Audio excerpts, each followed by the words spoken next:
Semua berawal dari sini, memasuki era tahun 1960-an. Dunia sedang mengalami sebuah peristiwa perubahan besar-besaran secara terukur dan masif. Khususnya di Indonesia, yang mana Indonesia pada saat itu mengalami kondisi ekonomi yang terus memburuk, beban terlalu berat untuk dipikul oleh sebuah negara yang baru berdiri, belum lagi mulai membludaknya penduduk, serta kekacauan dan pemberontakan yang terjadi pada era tersebut. Dan juga adanya berbagai pergolakan, peperangan dan konflik, yang mulai memanas di berbagai belahan dunia. Resesi serta dekandensi moral merebak di mana-mana. Disinilah fase awal persiapan riset perubahan dunia, untuk mentapaki tujuan era modernisasi secara global. Dalam masa persiapan riset perubahan tatanan dunia tersebut, maka, Allah juga menghendaki untuk memunculkan seseorang, yang juga akan mempersiapkan sesuatu demi keselamatan umat manusia secara global. Dunia sedang berproses melakukan persiapan perubahan gaya hidup dan kebutuhan manusia, serta plan eskalasi moderasi global. Tapi, Allah juga sedang memproses sebuah perubahan, demi kesadaran manusia itu sendiri. Adanya situasi dan kondisi di dunia tersebut, Allah telah memilih dari seorang hambanya yang akan hadir di tengah umat manusia, demi mengimbangi angkara murka Sang Durjana. Maka, pada awal bulan Juli tahun 1959, Hadratul Mukarrom Romo Kiai Haji Abdul Majid Maruf, pengasuh pesantren Kedunglo, Kediri, menerima sebuah alamat goib, dalam keadaan terjaga dan sadar, dan bukan dalam keadaan bermimpi. Maksud dan isi alamat goib tersebut, adalah supaya ikut berjuang memperbaiki mental masyarakat lewat jalan rohani, batiniyah atau spiritual. Sesudah menerima alamat goib tersebut, beliau sangat prihatin, kemudian mencurahkan dan memusatkan kekuatan batiniyah, bermujahadah, bermunajat, dan terus mendekatkan diri kepada Allah, memohon bagi kesejahteraan umat masyarakat, terutama perbaikan mental, akhlak dan kesadaran kepada Allah wa Rasulihi Sallallahu Alaihi Wasallam. Doa-doa dan amalan yang beliau perbanyak untuk memenuhi maksud alamat goib tersebut adalah doa solawat. Dan hampir di semua waktu, beliau gunakan untuk membaca solawat. Dengan penuh ketekunan dan prihatin yang sangat mendalam, beliau tidak henti-hentinya bermujahadah dan melakukan berbagai riyadoh-riyadoh, seperti puasa sunnah dan sebagainya, demi melaksanakan maksud alamat goib tersebut. Dan tidak seorang pun dari keluarga beliau yang mengetahui, bahwa beliau sedang melaksanakan suatu tugas yang sangat berat, karena, tugas yang harus dilaksanakan bukan untuk kepentingan pribadi atau keluarga beliau, tetapi untuk kepentingan umat dan masyarakat, untuk kepentingan perbaikan mental dan akhlak umat manusia yang beraneka warna tabiat dan perilakunya. 4 tahun kemudian, setelah melakukan berbagai macam riyadoh, dan munajat dengan penuh kesungguhan bagi keselamatan umat manusia, pada awal tahun 1963, beliau menerima alamat goib atau ihwal hisi lagi, seperti yang beliau terima pada tahun 1959.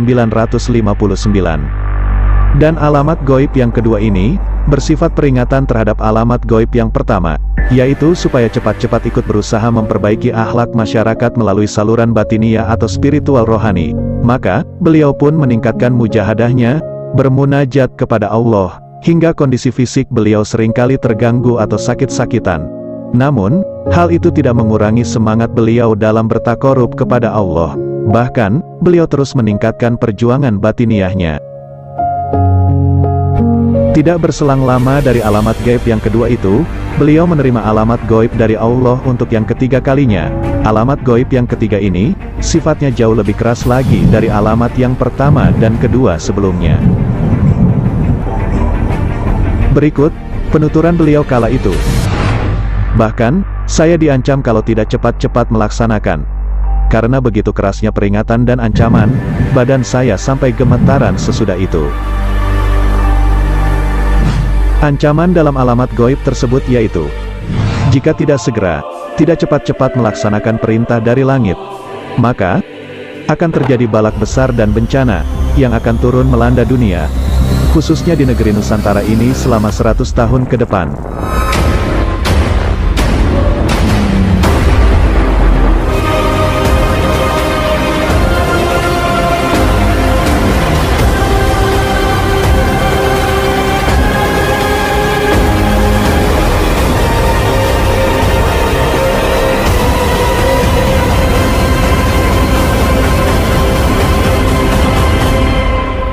Tidak cukup hanya di situ, tapi otoritas kedudukan derajat serta fadol wahidiyah akan dicopot dan diberikan kepada orang lain di negara yang lainnya, melalui proses waktu yang panjang.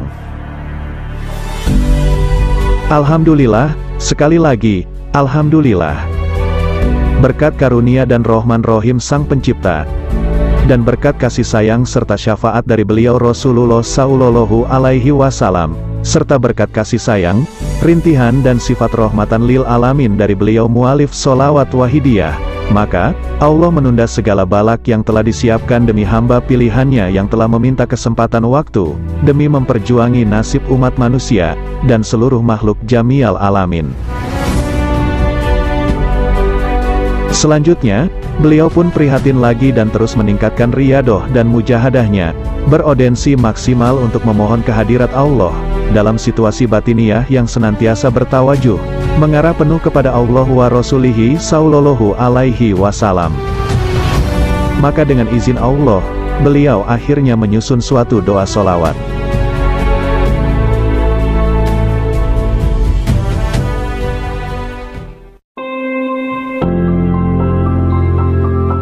Pada sebuah kesempatan, beliau mualif sholawat wahidiyah mengakui bagaimana menggambarkan situasi awalnya waktu itu, ketika sholawat wahidiyah mulai tersusun, yaitu, setelah mendapat alamat gaib yang ketiga kalinya, yang sifatnya lebih keras atau tegas daripada yang pertama dan kedua. Pada kesempatan itu, beliau mualif sholawat wahidiyah berkata, "Lantas, saya membuat coretan. Sebelumnya saya tidak berangan-angan untuk menyusun sholawat, justru ketika saya membuat, hanya sambil tidur-tiduran." Pengakuan beliau di depan umum tersebut, dikarenakan beliau menutupi sesuatu yang sebenarnya terjadi secara hakiki, karena sikap tawadu beliau, dan beliau tidak mau memperlihatkan terang-terangan bahwa beliau dihadiri langsung oleh Sayyidul Wujud, beliau Rasulullah Shallallahu Alaihi Wasallam, kecuali kepada orang tertentu pada waktu itu. Jika dilihat dari pengakuan tersebut secara umum, apabila mentalif sebuah sholawat sambil tidur-tiduran, seakan-akan suul adab kepada Rasulullah dalam mentaklif sebuah sholawat. Padahal, kalimat yang diucapkan oleh beliau mualif tersebut, hanya kalam kias saja, dikarenakan rasa tawaduk beliau. Jadi, peristiwa yang sebenarnya adalah, sebuah peristiwa nyata secara muhadaroh wal musyafahah, yakni hadir, berhadap-hadapan serta bercakap-cakap langsung. Beliau mualif dihadiri langsung oleh beliau Sayyidul Wujud Rasulullah Shallallahu Alaihi Wasallam dalam keadaan yaqozoh, yakni dalam keadaan terjaga, tidak tidur dan tidak dalam keadaan bermimpi. Dalam ihwal tersebut, beliau Rasulullah mengimlak atau mendikte beliau mualif. Lantas, beliau mualif menirukan sambil menulis apa yang telah didiktekan oleh Rasulullah. Jadi pengakuan secara kias tadi, yang mana para penderek atau para pengamal sholawat wahidiyah sudah mengetahui atas sejarah tersebut secara tertulis. Lantas, saya membuat coretan. Maksudnya, beliau menulis apa yang telah Rasulullah diktekan atau ucapkan. Sebelumnya saya tidak berangan-angan untuk menyusun sholawat. Maksudnya, hal tersebut dikarenakan beliau dihadiri secara langsung oleh beliau Rasulullah. Nah, yang berikutnya kita juga harus mengetahui apa maksud kalimat dari beliau mualif. Justru ketika saya membuat, hanya sambil tidur-tiduran. Maksudnya, beliau mualif ketika dihadiri langsung oleh Rasulullah, beliau mualif tidak mau atau enggan, untuk menyamaratakan posisi pundak atau bahu beliau dengan pundak Rasulullah, ketika di hadapan beliau. Maka, beliau mualif lebih memilih untuk sikap merendah, yaitu memposisikan tubuh beliau seperti orang tersungkur atau tiarap, sambil menulis apa yang telah didiktekan oleh Rasulullah. Makanya, beliau mualif membahasakan keadaan itu dengan sebutan sambil glosoan atau tidur-tiduran.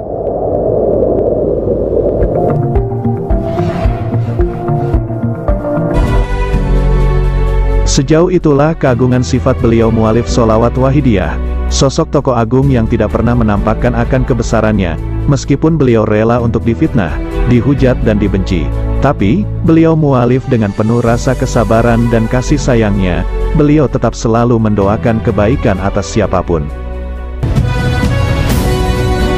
Inilah jiwa Muhammad Rasulullah, yang rahmatan lil alamin. Inilah, sang kekasih Tuhan, sang penyelamat umat manusia akhir zaman, sang pembawa kedamaian serta keberkahan bagi seluruh makhluk jamial alamin. Sang kekasih Nabi, jantung hati Nabi, yang selalu dirindukan oleh Nabi.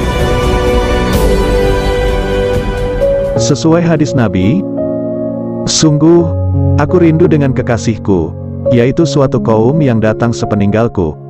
Mereka beriman padaku, padahal mereka semua tidak pernah bertemu denganku. Mereka membenarkan diriku, tanpa pernah menyaksikan diriku. Mereka menemui tulisan dan beriman kepadaku. Mereka mengamalkan apa-apa yang ada dalam tulisan itu. Mereka membelaku seperti kamu membelaku. Demi Allah, aku sangat ingin berjumpa dengan para kekasihku itu. Hadis riwayat Imam Ahmad dan Sahih Muslim. Ketika Rasulullah baru saja dilahirkan, beliau langsung seperti posisi bersujud, lalu mengangkat kepalanya menatap langit, seakan-akan bicara, "Ya Tuhanku, umati, umati." Begitu pula ketika wafatnya, beliau memanggil, "Umati, umati." Begitu juga ketika Rasulullah dibangkitkan pertama kali dari alam kubur, beliau pun juga memanggil, "Umati, umati." Dan kita semua selalu dipanggil-panggil oleh beliau Rasul.